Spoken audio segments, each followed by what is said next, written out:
Sesión General INPER.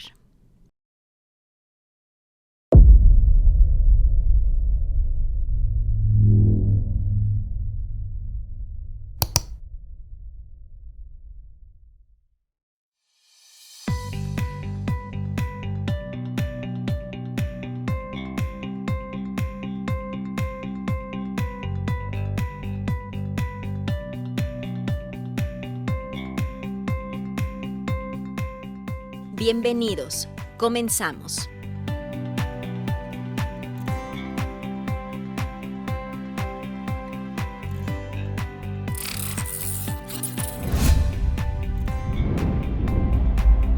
Secretaría de Salud, Instituto Nacional de Perinatología, Isidro Espinosa de los Reyes. Muy buenas tardes, sean bienvenidos los aquí presentes y los que nos ven por redes sociales a nuestra sesión general del Instituto Nacional de Perinatología. Les damos la más cordial bienvenida. Esta sesión corre a cargo del Departamento de Medicina Crítica y abordaremos un poco de la utilidad del balance angiogénico en la unidad de cuidados intensivos en las pacientes con enfermedad hipertensiva del embarazo en el contexto de una paciente con preeclampsia severa. Bien, esta charla fue diseñada con respecto al pasado 22 de mayo, en el cual se conmemora el Día de la Preeclampsia a nivel mundial, y pues decidimos abordar este tema. Es cierto que la preeclampsia es una causa de morbimortalidad, tanto materna y perinatal en nuestro país y en países de bajos ingresos. ¿Y cuál sería el rol de un médico ante una paciente con una enfermedad hipertensiva del embarazo? Idealmente, toda mujer que desee o su deseo sea el embarazo debería tener una consejería preconcepcional, donde van a identificar sus factores de riesgo, el riesgo de complicaciones durante ese embarazo, y si es que tuviera ya hipertensión arterial crónica, ajustar tratamiento y dar un manejo más estrecho, un control prenatal con el servicio de medicina materno-fetal. En el caso de hipertensión gestacional, que muchas veces damos por hecho que esta paciente no va a tener complicaciones, pero recuerden que una hipertensión gestacional lo más probable es que desarrolle preeclampsia y que esta preeclampsia sea con datos de severidad o llegue hasta una eclampsia o crisis convulsivas, ¿no? La emergencia hipertensiva, y ya posteriormente algo que deben de tener muy en cuenta los obstetras, los médicos internistas y terapia intensiva, es que estas mujeres que tienen preeclampsia, posteriormente ya en el puerperio, en una vida adulta, van a tener mayor riesgo de complicaciones cardiovasculares. Muchas veces a nosotros nos ven que vemos la paciente nada más en el aspecto que tiene complicaciones, y vean, la preeclampsia va más allá de hipertensión y proteinuria, complicaciones graves como la falla renal, la eclampsia, los eventos vasculares cerebrales, el edema agudo pulmonar. Vean, complica de 5 a 8% de todos los embarazos, y aquella mujer que tiene hipertensión arterial crónica puede desarrollar preeclampsia. Y la hipertensión gestacional, como habíamos platicado, hasta un 70%. Puede ser su curso muy tranquilo o bien llegar hasta la falla orgánica múltiple, el síndrome de Hell. Vean, es un síndrome exclusivo en el embarazo que caracteriza por hipertensión y proteinuria, pero el problema es básicamente a nivel de la placenta, ¿no? Actualmente, ya hace algunos años, se han estudiado los factores antiangiogénicos como el SFLT1, la endoglina, que circulan a nivel de la madre, ¿no? Lo que vemos es una disfunción endotelial en la madre y una hipertensión arterial sistémica y proteinuria, pero a las 20 semanas, ¿no? Realmente la preeclampsia se desarrolla mucho tiempo antes y es importante, ¿no? Vean la epidemiología en nuestro país, la mortalidad materna ha disminuido, actualmente 22 muertes por cada 100,000 nacimientos, y la preeclampsia aproximadamente del total de muertes, de las 166, 19 son por enfermedades hipertensivas del embarazo, ¿no? En nuestra unidad de cuidados intensivos, la segunda causa posteriormente a la hemorragia está la preeclampsia con datos de severidad, ya con alguna disfunción, pero por aquí también vemos algunos otros que ya llegan con complicaciones a nivel hepático, que es el síndrome de Hell. Entonces, vean, es una enfermedad que, si bien es clínica el diagnóstico aún, La mayoría de las guías no hablan del uso de los factores angiogénicos para hacer un diagnóstico y lo vamos a definir como la hipertensión en aquella mujer que tiene un embarazo de más de 20 semanas y tiene 140/90 con 2 tomas de diferencia de 4 horas, ¿no? Y la proteinuria significativa, más de 300 miligramos o un índice de proteínas creatinina de 0.3, o bien aquella preeclampsia con datos de severidad cuando ya tenemos alguna disfunción por cifras tensionales, trombocitopenia, elevación de las enzimas hepáticas, la función renal deteriorada con elemento de creatinina o disminución de volúmenes urinarios, el edema agudo pulmonar, cefalea, alteraciones visuales y la epigastralgia. Bien, tenemos en el contexto de una paciente de 34 semanas con preeclampsia con datos de severidad. La prioridad es la estabilización y posteriormente la resolución, ¿no? Pero en aquellas mujeres de menos de 34 se les da o le damos aquí en el instituto de forma conjunta con la obstetricia el manejo conservador. Identificamos o se evalúa con medicina materno-fetal el bienestar fetal y así el monitoreo materno, ¿no? Estar evaluando si no hay un dato de severidad y en caso de que lo hubiera, pues la paciente se decide de la interrupción del embarazo. Hablar de un desbalance angiogénico, pues realmente es que hay un desequilibrio en los factores antiangiogénicos como angiogénicos, ¿no? Y ya lo que vemos en una etapa tardía son los datos clínicos, es decir, la paciente tiene 140/90, proteinuria significativa, algún daño, ¿no? Y a nivel fetal, pues existe una restricción del crecimiento. Todo esto, ya viendo en retrospectiva, es que existe una alteración en la implantación de la placenta. Hay los factores angiogénicos como el factor de crecimiento placentario y el VEC están disminuidos y se incrementa el factor de crecimiento, el SFLT1. Bien, para iniciar la charla, hablar de escenarios de uso de los factores angiogénicos, el SFLT1, el factor de crecimiento placentario, importante en aquella paciente que se sospecha la preeclampsia y no se confirma, ¿no? Muchas veces se han realizado también protocolos en donde se les hacen determinaciones para identificar si las pacientes realmente era una preeclampsia o no. Y bien, en el segundo escenario es para confirmar que la paciente realmente continuar con la progresión del embarazo o definir el momento más óptimo.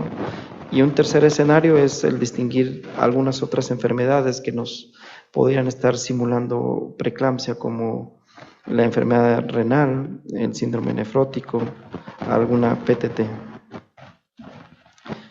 Dentro de nuestra evaluación en la unidad de cuidados intensivos también tomamos en cuenta algunos modelos predictivos para estimar el riesgo o complicaciones a corto y mediano plazo, tanto maternos y perinatales. Vean cómo el full Pierce nos da una área bajo la curva de 0.88, donde vamos a evaluar las semanas de gestación, si tiene disnea o dolor torácico, la saturación, el recuento de plaquetas, la creatinina y la relación de las transaminasas, ¿no? Importante aquí, yo lo que les digo es paciente que llega a urgencias con dolor torácico, disnea, desaturando en el contexto de una hipertensión, tiene alto riesgo de edema agudo pulmonar, ¿no? El otro escala pronóstica, el PREP-S, que la aplicamos a embarazos más pequeños, de menos de 34 semanas, igual se introduce en la calculadora, se ve la edad materna, las semanas de gestación, la presión arterial, la plaqueta, la creatinina y la saturación por oximetría de pulso. Por ahí, de la mano de Toño, se realizaron las guías que ya fueron publicadas por el Colegio Mexicano de Ginecobstetricia, donde participamos en el diagnóstico y tratamiento de preeclampsia. Ya abordamos parte del diagnóstico, la utilidad de los factores angiogénicos y antiangiogénicos. Muy bien, a continuación le daré la palabra al doctor José Antonio Hernández Pacheco. Él nos va a hablar parte de la utilidad y lo que se ha desarrollado tanto en la terapia intensiva como en algunas otras áreas dentro del instituto. Gracias, muy buenas tardes. Bien, vamos a hablar de la utilidad de los factores angiogénicos en la unidad de cuidados intensivos. Prácticamente ya son ahorita de uso común en todo el mundo. En México nos tardamos un poco en utilizarlos, pero finalmente en diversos ya centros privados se están utilizando. Los objetivos de esta charla es señalar la importancia, aunque ya prácticamente es tradicional en el Instituto, del balance angiogénico para la identificación de la preeclampsia. La novedad probablemente es instituirlo de manera profiláctica y de manera temprana para que los casos no lleguen demasiado tarde. Ver la utilidad del balance angiogénico para el diagnóstico diferencial para todas las variedades de estados hipertensivos del embarazo. Y es más comentarles más o menos la experiencia que hemos tenido en diferentes escenarios críticos aquí en el Instituto y en la Unidad de Cuidados Intensivos acerca del balance angiogénico. Si yo tuviera la posibilidad de medir la presión arterial durante el embarazo a mujeres que van a desarrollar eventualmente preeclampsia o cualquier tipo de hipertensión del embarazo, más o menos su curva sería así. Después que identificamos estos patrones, recuerden que en este momento la paciente no tiene ni hipertensión ni proteinuria. La única forma que nosotros podemos identificar que eventualmente va a ser preeclampsia es porque tiene este patrón característico que identificamos a través del mapa. Tradicionalmente nosotros identificamos preeclampsia y todas las guías lo dicen así, a través de una hipertensión sostenida con y sin proteinuria y que eventualmente nos va a llevar a daño orgánico, que es cuando nosotros le llamamos criterio de severidad y eventualmente interrumpimos. Habitualmente cuando ya identificamos la hipertensión sostenida, damos tratamiento y esas pacientes responden muy fácil, casi siempre con un antihipertensivo es suficiente para bajarle la presión arterial una vez que diagnosticamos una crisis hipertensiva o hipertensión sostenida. Sin embargo, viene otro momento que es durante el puerperio. Vamos a ver cómo los angiogénicos nos ayudan a identificar ese grupo de mujeres que van a tener picos de hipertensión más severa durante el puerperio. Ustedes han visto que una mujer embarazada que llega a urgencias con nifedipina es suficiente para controlar la presión arterial y sin embargo en el puerperio requerimos 2 o 3 antihipertensivos para su control. Y vamos a ver cómo el balance angiogénico nos puede ayudar a predecir cómo se van a comportar estas mujeres.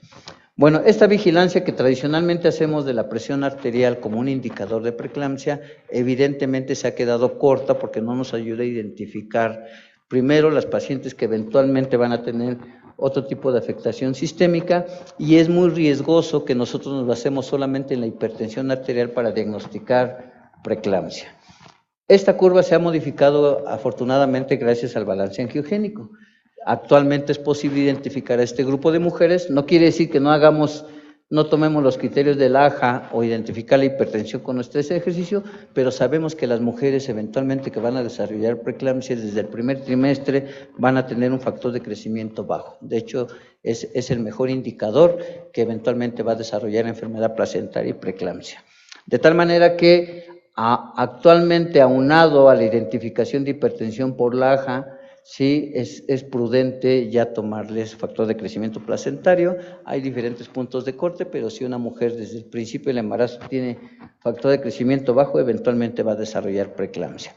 En la fase no clínica de la enfermedad, cuando nosotros identificamos los 3 patrones de hipertensión o hipertensión en el ejercicio estrés, lo más seguro es que la paciente tenga un balance angiogénico en la zona gris, es decir, entre 38 y 85 del SFL1-PLGF.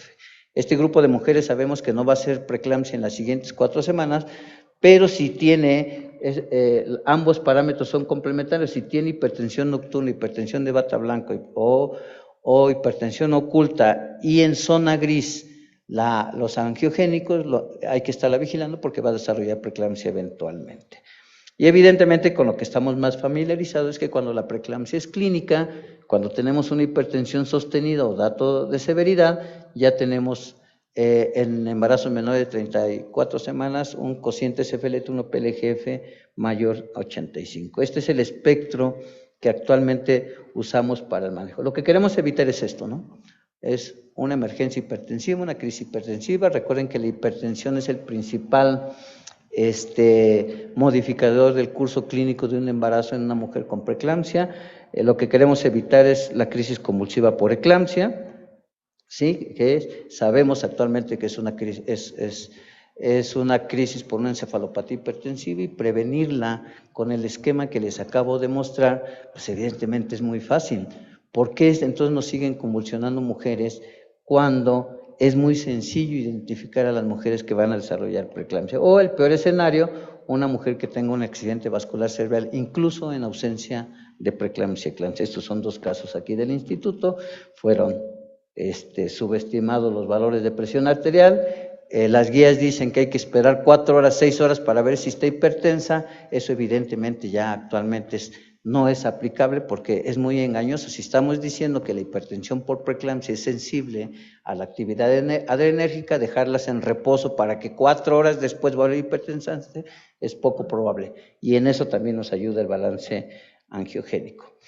Hace años precisamente publicamos en Ginecobstetricia de México estos 2 casos, nos refirieron estos 2 casos del Instituto de Nutrición. Ambas eran mujeres con embarazos de más de 20 semanas, ambas tenían proteinuria y acudieron al servicio de urgencias por crisis convulsivas. Nos pidieron interconsulta, se trasladaron aquí al instituto y en el primer caso que ustedes ven a la izquierda no era eclampsia, era una trombosis cerebral, ¿sí? Y sin embargo se interrumpió el embarazo porque dijeron que más vale interrumpirlo y después investigar. Y en el caso de la derecha se quedó 24 horas en este instituto y le hicieron punción lumbar, le hicieron electroencefalografía, cayó todo la ciencia del Instituto de Nutrición, afortunadamente, y sin embargo era una eclampsia y ahí sí había que interrumpir. Entonces nosotros hicimos un algoritmo en esa publicación donde sugeríamos que el síndrome de Press debería ser una prueba para identificar pacientes que efectivamente tenían eclampsia y de esta manera disminuir las interrupciones diatrógenas del embarazo. Si ustedes siguieran este algoritmo que entonces publicamos, pues con el síndrome de Press es suficiente. Actualmente ya no sería así. El síndrome de Press tiene tantas variantes y tantas etiologías que no es suficiente para demostrar eclampsia. Requeriríamos actualmente de manera legal para interrumpir un embarazo que además del síndrome de Press y la ausencia de hemorragia o trombosis, necesitaríamos el balance angiogénico para demostrar que efectivamente fue eclampsia y que por lo tanto requería una interrupción del embarazo, ¿sí? Y el caso más reciente que publicamos fue, a lo mejor todos ustedes se acuerdan, fue una mujer que llegó de 37 años que tenía historia de epilepsia estructural. Se programó la interrupción del embarazo, era aparentemente un embarazo normal, en recuperación presenta crisis convulsivas tónico-clónico generalizadas, acudimos a verla al servicio de recuperación y en el momento observamos que tenía 160, 110 y dijimos es una eclampsia, le iniciamos sulfato de magnesio, le bajamos la presión y la pasamos a terapia intensiva. Sin embargo, como tenía el antecedente de convulsiones, decidimos hacer una resonancia y la sorpresa fue esta.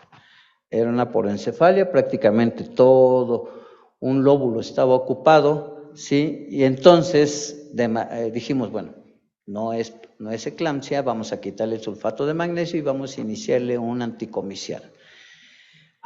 Esto sonaría lógico de acuerdo con el algoritmo que habíamos publicado previamente en convulsiones en el embarazo. No tiene síndrome de Press, por lo tanto no es eclampsia, ¿sí? Le pedimos un balance angiogénico y resulta que sí tenía preeclampsia, eclampsia. El espacio que ocupaba la porencefalia no dejó ver el síndrome de Press y sin embargo era preeclampsia. Entonces requirió de un manejo mixto, tanto de anticomiciales como de sulfato de magnesio. Pero vean ustedes cómo en otros escenarios hace años hubiera sido imposible que hubiéramos podido distinguir preeclampsia, eclampsia de cualquier otra patología. Y es que existe una ambigüedad en la definición de preeclampsia, como todos hemos identificado. Ya es tiempo de que cambie ese paradigma de hipertensión, proteinuria o criterio de severidad, porque nos hace cometer muchos errores diagnósticos y en consecuencia interrupciones diatrógenas del embarazo. Si a esto agregamos la vaguedad o la ambigüedad que resulta el término preeclampsia a publicaciones que han sido llamados imitadores de la preeclampsia, como si la preeclampsia fuera el centro de la enfermedad, de la patología y todas las enfermedades alrededor de ella. Realmente los simuladores de la preeclampsia son preeclampsias agregadas cuando lo desarrollan y se desarrollan de manera simultánea. Esta ambigüedad de los términos hace que no hayamos tenido un identificador un biomarcador exclusivo de la preeclampsia hasta que llega al balance angiogénico. Y es que no diagnosticarlas a tiempo, como les había mostrado en el algoritmo pasado, nos lleva a todas esas complicaciones graves y fatales que son características de la muerte materna actualmente por los estados hipertensivos del embarazo. Sí, además, hemos observado a través de estos años que las mujeres se embarazan más tarde, con más patologías y prácticamente la incidencia de todas las comorbilidades como diabetes, obesidad, hipertensión, enfermedad renal crónica, están incrementando con la vida reproductiva y eso ha hecho que cada vez tengamos más casos de preeclampsias agregadas y en consecuencia tenemos que hacer un diagnóstico diferencial. Por lo tanto, estas mujeres sí se merecen que haya un instrumento que sea más preciso para que ayude al diagnóstico más exacto y evitar la interrupción diatrógena del embarazo. Vean ustedes, este estudio me gustó porque observen ustedes cómo dividieron a las mujeres que tenían sospecha de preeclampsia y las que tenían diagnóstico de preeclampsia. Vean ustedes cómo la incidencia de los síntomas, como por ejemplo la hipertensión, ocurrió en el 60% de aquellas mujeres que eventualmente desarrollaron preeclampsia con la curva que les había mencionado al inicio, ¿sí? Pero vean ustedes, pacientes que no desarrollaron preeclampsia, sí llegaron a tener hipertensión, cefalea, que no era atribuida a la enfermedad. ¿Qué quiere decir esto? Que muchas mujeres tienen ocultos los signos y los síntomas, son poco precisos, y entonces no hay forma de que nosotros podamos distinguir uno u otro, y por eso es la importancia de los marcadores. Vean ustedes, prácticamente las que tenían sospecha de preeclampsia y preeclampsia tenían incrementados los riesgos para todas las complicaciones, sobre todo respiratorias y de lesión renal aguda. De tal manera que el mensaje sería, si sospechan preeclampsia, tomen angiogénicos porque lo más seguro es que sí tenga la enfermedad, ¿sí? Y es que estos términos vienen en todas las guías de práctica clínica. 2 a 3% de las mujeres pueden desarrollar algún tipo de enfermedad hipertensiva. Todavía nos mete mucho ruido esto de definir la hipertensión gestacional, porque sabemos que cerca del 60-70% de la hipertensión gestacional son preeclampsias que están en una fase temprana. ¿Cómo podemos distinguir que no son gestacionales y que son preeclampsias? Con el balance angiogénico, ¿sí? Además, vean ustedes el rendimiento que tiene todos los signos y síntomas que nosotros usamos, la presión sistólica, la cefalea, todos estos tienen un rendimiento diagnóstico para preeclampsia muy, muy bajo. Y si a esto le agregamos que en la escuela nos enseñan, en la residencia nos enseñan que solamente debemos hospitalizar a aquellas pacientes que tengan criterios de severidad, y saben ustedes que los criterios de severidad es una preeclampsia ya complicada. No es lo mismo una preeclampsia con hipertensión que una preeclampsia con trombocitopenia o elevación de transaminasas. Entonces yo creo que ya es tiempo de que cambiemos este paradigma y usemos las herramientas para hacer un diagnóstico temprano y vigilar la progresión de alguna otra forma. Afortunadamente sabemos que necesitamos más biomarcadores, que debe ser sensible, debe ser específico, debe ser predictivo y debe ser barato. Y parece que el balance angiogénico está cumpliendo todos estos criterios para poder usar de manera rutinaria. Vean ustedes en este estudio cómo el balance angiogénico tiene un rendimiento superior a cualquiera de los signos y síntomas o pruebas de laboratorio que tradicionalmente utilizamos, como las transaminasas, la elevación de la presión sistólica. Probablemente el que se acerca más a ese rendimiento diagnóstico es el ácido úrico. Saben ustedes que el ácido úrico en preeclampsia es muy patognomónico para identificarlos en hipertensión crónica con preeclampsia agregada o en hipertensión gestacional. Un ácido úrico mayor de 6 miligramos, la probabilidad de que sea realmente una preeclampsia es alta, descartando cualquier otra etiología de hiperuricemia. Y evidentemente los valores de punto de corte que usamos tradicionalmente se correlacionan con la necesidad de interrumpir el embarazo por complicación materna. Entonces, este es el esquema que utilizamos actualmente para el balance angiogénico. Es predictivo, ya vimos que lo podemos tomar prácticamente desde el primer trimestre, nos puede ayudar a identificar qué pacientes eventualmente van a desarrollar preeclampsia. Es diagnóstico porque nos permite distinguir mujeres que tienen preeclampsia agregada y no hacen interrupciones Iatrógenas, y evidentemente nos ayuda el pronóstico. Valores por arriba de 600 o 200, de acuerdo a 2 estudios, se correlaciona con complicaciones maternas, incluso letales. Y recientemente se han publicado estudios, estamos haciendo un estudio aquí en el instituto, que el balance angiogénico nos ayuda a predecir el número de antihipertensivos que va a requerir una mujer, sobre todo en el puerperio. Estos son los puntos de corte tradicionales que se publicaron por Verlogen. Acuérdense que un SFLT1 PLGF por abajo de 38, ahorita vamos a hacer unos ejercicios, nos podría descartar seguramente en una semana preeclampsia y sobre todo en 4 semanas, ¿no? Podemos darla de alta, ¿sí? Y podemos monitorizarla con un mapa. Un punto de corte entre 38 y 85 es la famosa zona gris, ¿sí? En pacientes que tienen factores de riesgo, sobre todo un tamizaje del primer trimestre o un mapa positivo, seguramente van a desarrollar preeclampsia, pero se encuentra en proceso de que se rompa ese equilibrio, se rebase la fase clínica y entonces aparezca hipertensión y proteinuria, ¿sí? Entonces, en todas las pacientes que tienen un tamizaje positivo para preeclampsia, restricción de crecimiento, cualquier factor de riesgo en la historia clínica, es prudente entre la semana 20 hasta el término andar monitorizando los factores angiogénicos para ver esta zona gris. Y lo más fácil pues es cuando ya la paciente tiene hipertensión o proteinuria y usamos el punto de corte de 85 para embarazos de menores de 34 y 110 para embarazos mayores de 34 y ya tiene preeclampsia, tenga o no tenga hipertensión identificada, tenga o no tenga daño orgánico, la podemos definir como preeclampsia. La Sociedad Internacional de Hipertensión ya la aceptó y lo que tenemos que hacer es al revés de lo que tradicionalmente hacíamos.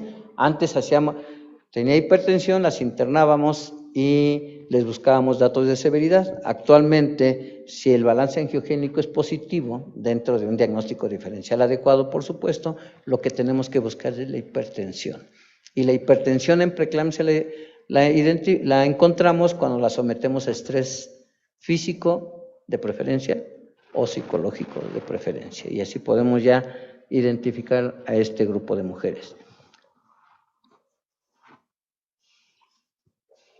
Y es que el balance angiogénico se relaciona con los signos clínicos patognomónicos de preeclampsia. Vean ustedes cómo en este estudio observaron un gradiente biológico entre las concentraciones de SFLT1 y endoglina para las diferentes categorías graves de preeclampsia y eclampsia, ¿sí?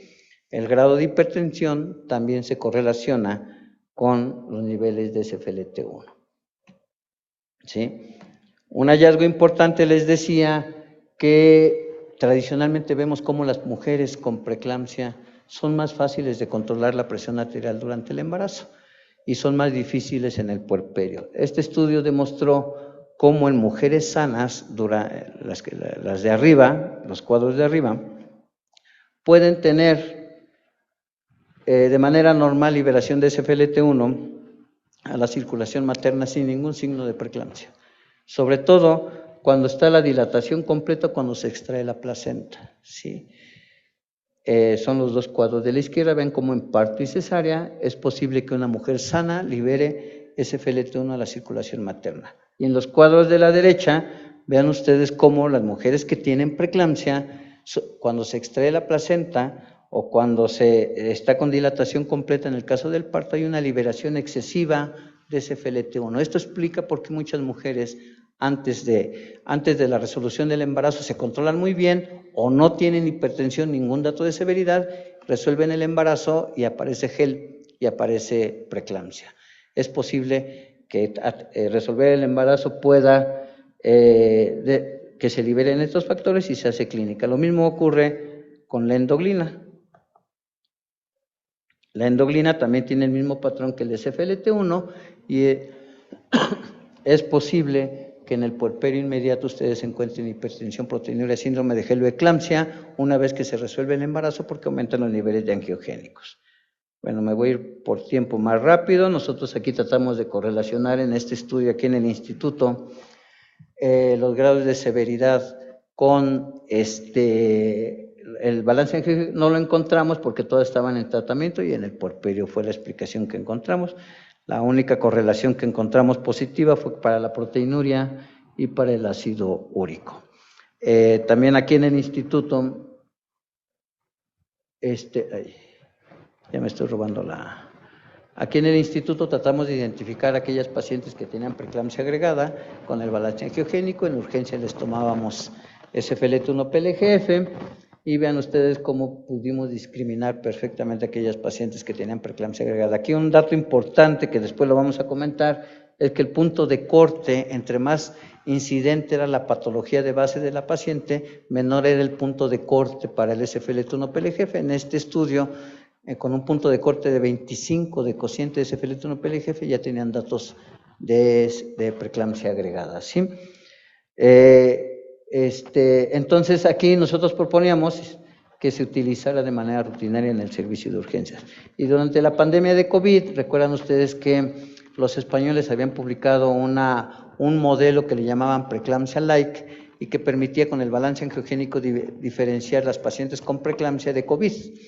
Ellos decían que a través del balance angiogénico se podía identificar ese grupo de mujeres con preeclampsia verdadera en contra de las de COVID. Y nosotros aquí en el instituto veíamos lo diferente. Nosotros veíamos que las pacientes que tenían preeclampsia y COVID tenían niveles más altos de SFLT1. Entonces hicimos un estudio y en la franja roja eran las pacientes que tenían solamente preeclampsia y no tenían COVID, y vean cómo los niveles de SFLT1-PLGF se mantenían constantes.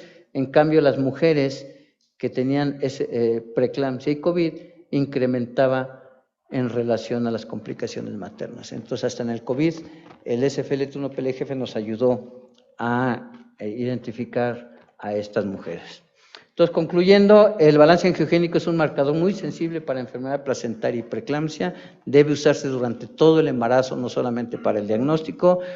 Debe ser una herramienta rutinaria en el seguimiento acompañado del monitoreo ambulatorio de la presión arterial, el tamizaje del primer trimestre para identificar casos tempranos. Y es evidentemente, como ya vieron, es una herramienta para el diagnóstico diferencial y nos ayuda a prevenir los resultados adversos maternos y fetales. Muchas gracias.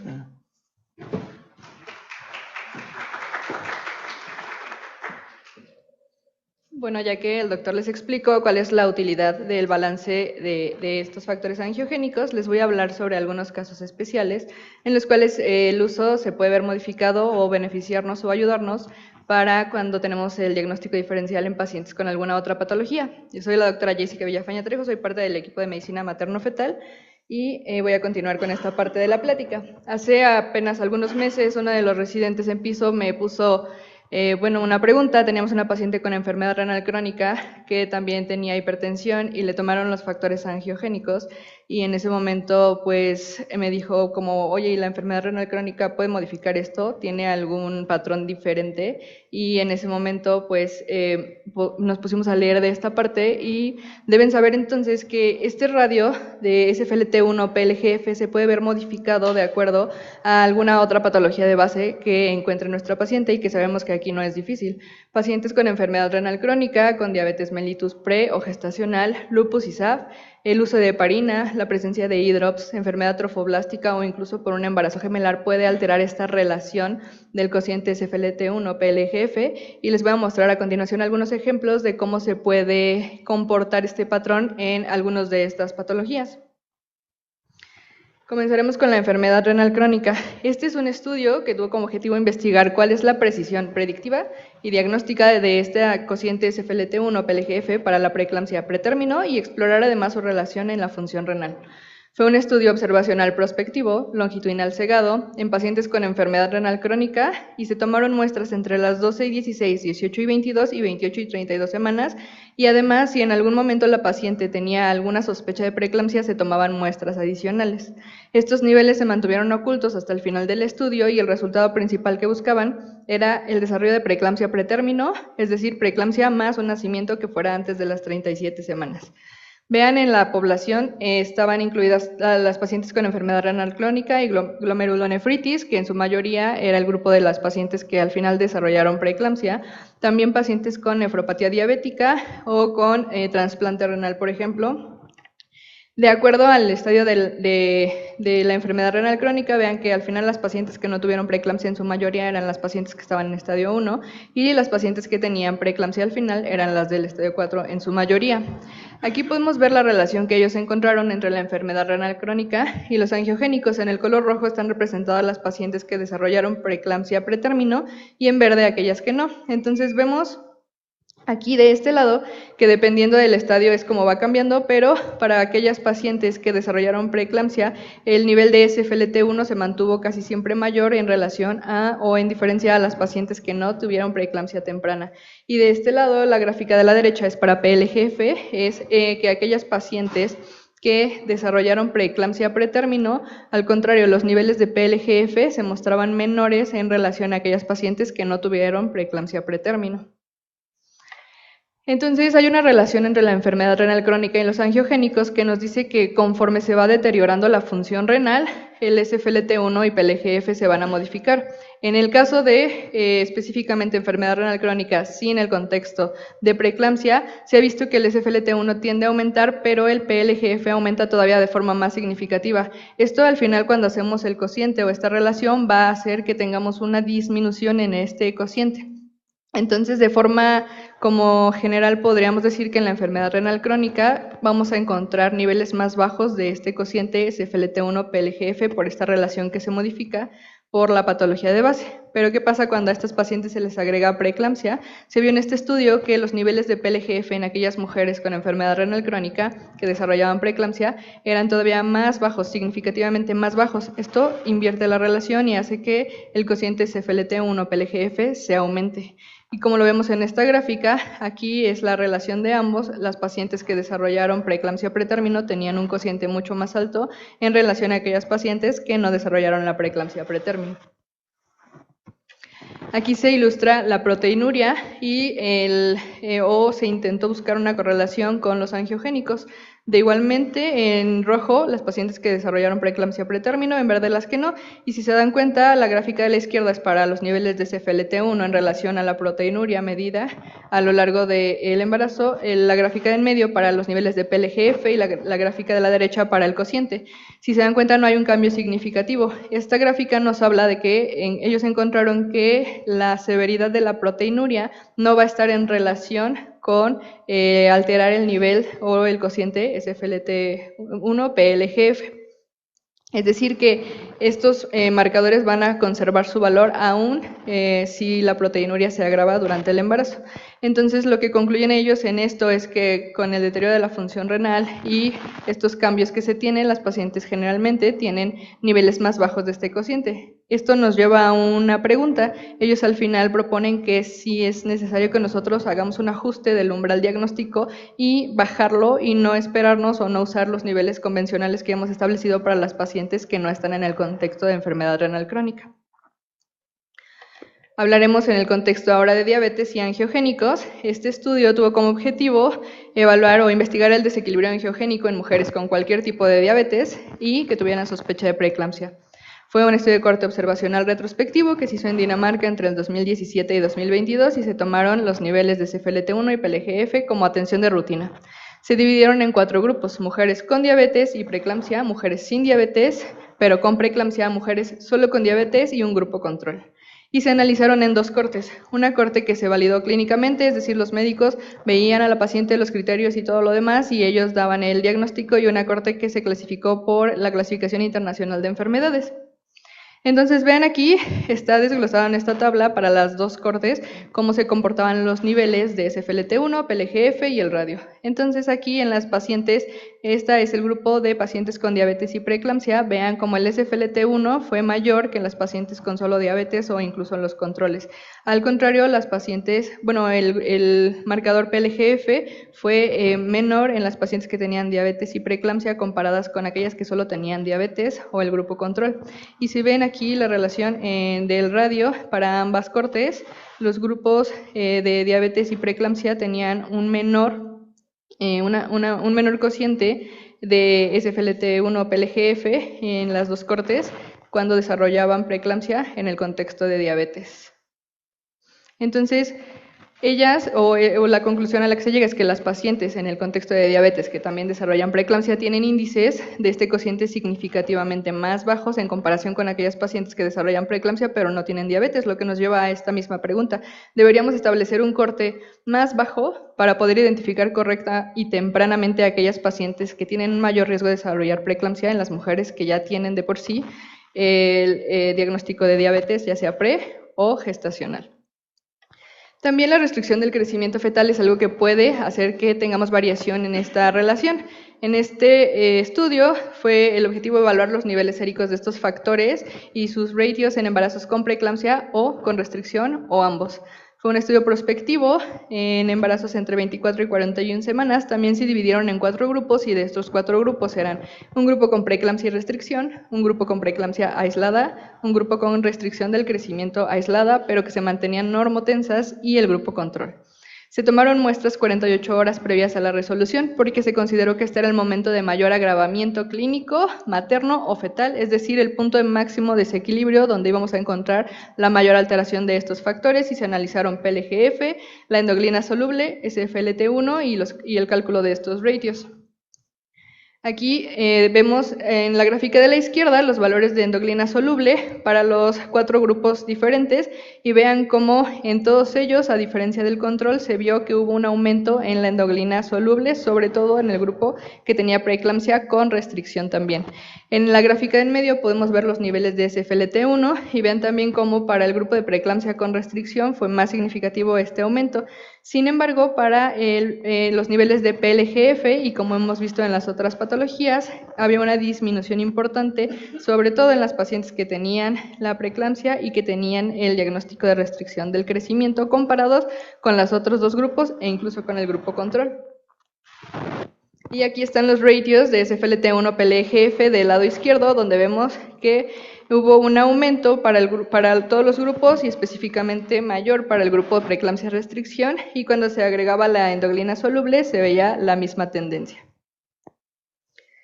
Aquí lo tenemos desglosados y vean, por ejemplo, estas son las medias para endoglina soluble, PLGF y SFLT1, como aquellos grupos para endoglina soluble donde estaba combinada la preeclampsia y la restricción, pues las medias eran más altas, pero, por ejemplo, vean en PLGF como el grupo de restricción tenía la media más alta de PLGF cuando era restricción aislada.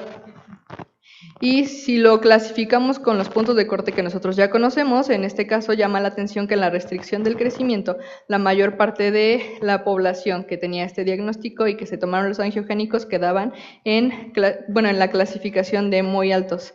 Entonces, si se dan cuenta, también la restricción puede modificar el patrón usual que nosotros conocemos de estos marcadores angiogénicos. Entonces, ellos encontraron que los niveles de PLGF fueron significativamente más altos, al igual que endoglina soluble más bajos, endoglina soluble y SFLT1 más altos para todos los grupos. Y en los ratios significativamente mayores en todos los grupos afectados. También hicieron una correlación con el Doppler, específicamente de arterias uterinas y de la arteria umbilical, y aquí lo que lograron demostrar es que hasta el 64% de las pacientes que tienen un IP medio de arterias uterinas elevado, o el 26% de aquellas pacientes que tienen el IP medio de la arteria umbilical elevado, está explicado por esta relación alterada o por este aumento de los factores angiogénicos. Y es decir que la preeclampsia y la restricción comparten un perfil más o menos similar de cómo se comportan estos niveles de angiogénicos aún en conjunto. El embarazo gemelar es otra de las patologías que puede afectar esta relación. En este estudio el objetivo fue comparar de manera longitudinal las concentraciones de proteínas angiogénicas entre los embarazos únicos y gemelares. Se tomaron en 4 momentos del embarazo y se compararon, aquí en la tabla pueden ver los embarazos únicos versus gemelar. Entonces el primer corte fue entre las 8 y 12 semanas y vean cómo el ratio SFLT1 PLGF se mantiene siempre más elevado en embarazos gemelares. Entre las 16 y las 19 semanas lo mismo mismo, para los embarazos gemelares el ratio fue más alto. Si se toma entre las 24 y 28, que fue en este caso, el ratio sigue siendo más alto para los embarazos gemelares e incluso se mantiene hasta el final del embarazo en 168 contra 29. De modo que, si lo vemos en esta gráfica, donde el color rojo representa los embarazos gemelares y el verde a los embarazos únicos, podemos ver que a lo largo de la gestación el hecho de tener un embarazo gemelar va a aumentar las concentraciones maternas de estas proteínas de forma significativamente más elevada solamente por cursar con un embarazo gemelar. Entonces también habría que tomar eso en consideración cuando nosotros tenemos a una paciente en este contexto. Pero ¿cómo pueden ustedes aplicar esto a su práctica médica? Vamos a hacer un ejercicio. Tenemos una paciente con un embarazo de 30 semanas con enfermedad renal crónica. Esto está tomado del primer estudio de enfermedad renal crónica que les mostré, donde se menciona que la prevalencia de preeclampsia en dicha población es del 21.6%. ¿Esto qué quiere decir? Mi paciente, solamente por estar en el grupo de enfermedad renal crónica y estar embarazada, tiene una probabilidad pretest de 21% de que le dé preeclampsia. Entonces, la pregunta es, ¿cuál es la utilidad del uso de los angiogénicos para confirmar o descartar preeclampsia en esta paciente en el contexto de que ahora tiene hipertensión y proteinuria?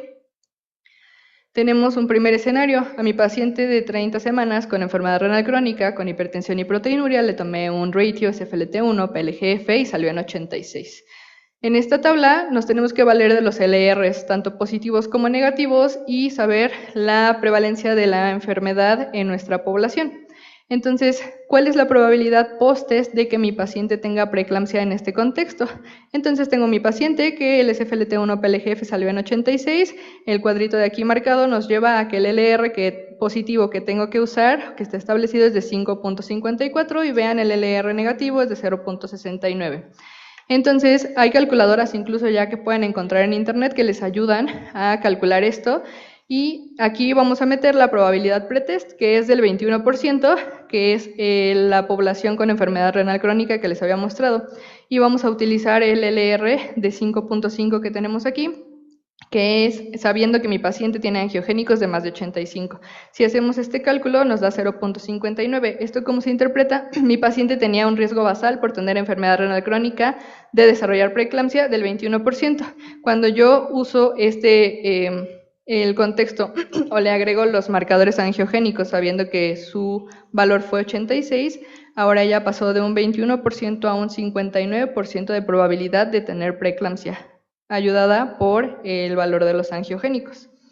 En un segundo escenario, como les había mostrado el doctor, la zona gris, tengo a mi misma paciente, 30 semanas, enfermedad renal crónica, hipertensión, proteinuria, pero ahora el cociente sale menos de 85, más de 38. Es decir, estamos en la zona gris. ¿Cuál es la probabilidad post-test de que esta paciente tenga preeclampsia? Si recuerdan, el LR negativo para este punto de corte es 0.69, entonces valemos de la misma o partimos de la misma prevalencia que tenemos en la población de enfermedad renal crónica, que es el 21%, y ahora tenemos el 0.69, que es nuestro LR negativo. Cuando hacemos este cálculo, nos da un 0.15. Esto quiere decir que mi paciente en ese momento bajó de tener un 21% de probabilidad a tener un 15% de probabilidad de tener preeclampsia porque se encuentra en la zona gris por estos niveles de angiogénicos. Y un tercer escenario, misma paciente, le tomé los angiogénicos, pero el cociente salió menor a 38, que tomamos como negativos. La probabilidad de que tenga preeclampsia en ese momento que la estoy evaluando, ahora el LR que tengo que usar es de 0.40 para este punto de corte de los angiogénicos, y si se dan cuenta, mi paciente pasó de un 21% de probabilidad de tener preeclampsia a un 1%.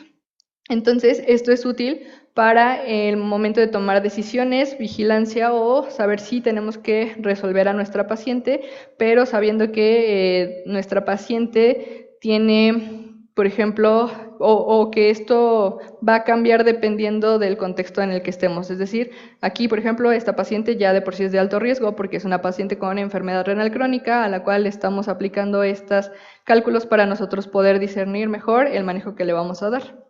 Y así le podrían ir sumando los LRs de diferentes cosas que tengan, que sabemos que aquí pues no solamente es por a lo mejor enfermedad renal crónica, sino diabetes y todas las comorbilidades para que puedan hacer estos cálculos y se les pueda ayudar en la toma de decisiones. Finalmente, como les explicó el doctor, los factores angiogénicos es algo muy importante que nos puede ayudar en la toma de decisiones. También es importante que sepan que pueden verse modificados de acuerdo a enfermedades basales que tenga nuestra paciente. Y la pregunta que se deben llevar a casa el día de hoy, ¿es necesario considerar estos puntos de corte más bajos para poder estratificar a nuestras pacientes y detectarlas de un momento más temprano y poder hacer intervenciones más tempranas y efectivas en ellas? Y que saben que son útiles en el diagnóstico diferencial para preeclampsia y otras enfermedades, como les mostré, y que pueden hacer uso de los LRs positivos y negativos para estimar la probabilidad en un caso o el contexto individual de su paciente y las patologías que tenga para el desarrollo de preeclampsia. Muchas gracias.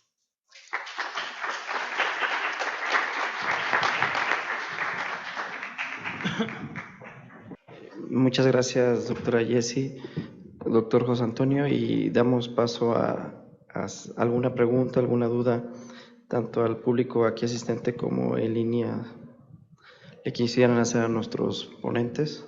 Realmente, ahora sí que las charlas que tuvimos, no cabe duda que el uso de los factores angiogénicos y antiangiogénicos son de utilidad, ¿no? Yo a veces se los comparo un poquito en el paciente que llega a urgencias con dolor torácico, le toman un electrocardiograma y no tiene cambios. La pregunta es, ¿no tiene un infarto? No. Tendrías que tomar, ¿qué? Troponina. Recordar que también hay infartos sin elevación del segmento ST. Y también te sirven para estadificar el dolor y dar tratamiento o seguimiento, ¿no? Entonces realmente es una herramienta que ya se debe de implementar, en el cual también podemos disminuir la morbimortalidad perinatal, ¿no? Realmente también cuántos pacientes con preeclampsia severa realmente tuvieron o se confirmó el diagnóstico por medio de marcadores angiogénicos. Entonces, la pregunta está abierta. Realmente son pocos centros donde se realiza o se utiliza este tipo de marcadores. Pues no hay preguntas. Les agradezco mucho su presencia y agradezco a los dos profesores que estuvieron aquí conmigo, la doctora Jessica Villafana y el doctor José Antonio Hernández Pacheco, y nos vemos la próxima semana.